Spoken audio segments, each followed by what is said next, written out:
Joining me now is Congresswoman Cammack. She is a Republican from the state of Florida. Congresswoman, thanks for being with us tonight here on the Hill. Appreciate it. Absolutely. Great to be with you. So this was a campaign promise from the president to declassify these files. Already one of JFK's grandchildren is coming out and saying they're not in favor of this. Why do you think the president did it, and do you think the American people deserve to know?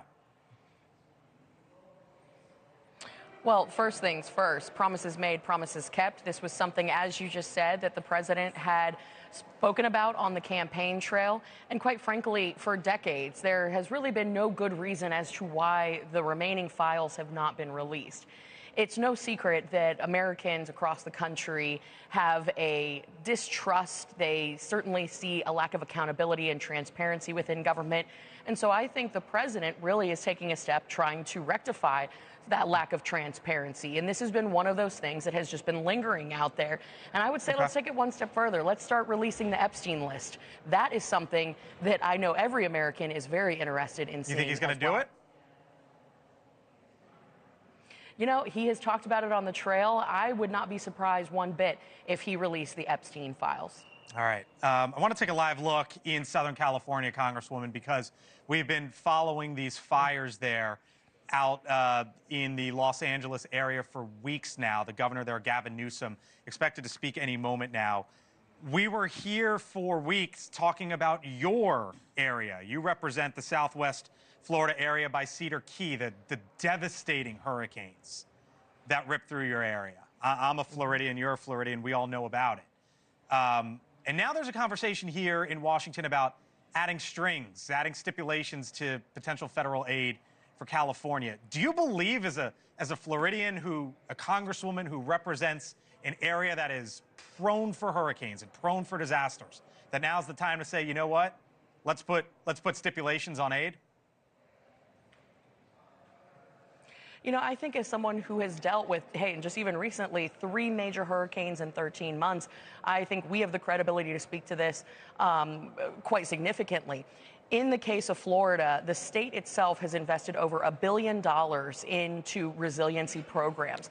We have seen everything from raising homes to reinforcing walls. I hear you. Yeah, no, Congresswoman, I hear you, but I guess that's the point, right? No, but you have to let me answer.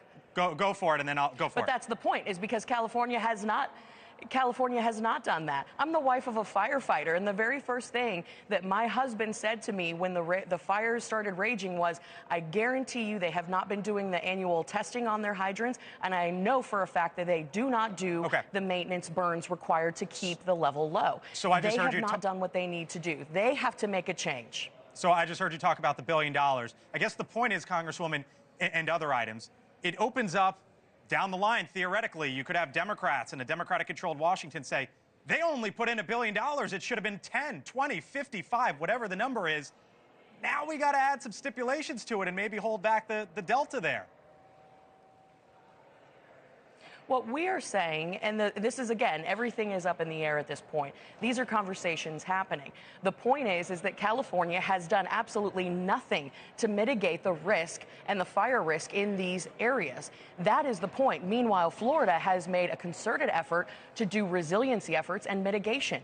That's oranges and apples. So if you look at it from that standpoint, you're probably wondering, well, why didn't they do the testing? Why did Karen Bass, the mayor of LA, cut $17 million from the fire budget? Why were they more focused on what box the firefighters checked rather than whether they were qualified? These are the things that a lot of people need answers to, and people have lost everything. They deserve to have a fire department that's focused on fighting fires and a group of people in their leadership that is focused on actually doing the work rather than making it a political statement. Congresswoman, I got to leave it there. Thank you for being with us here on the Hill tonight. Appreciate it.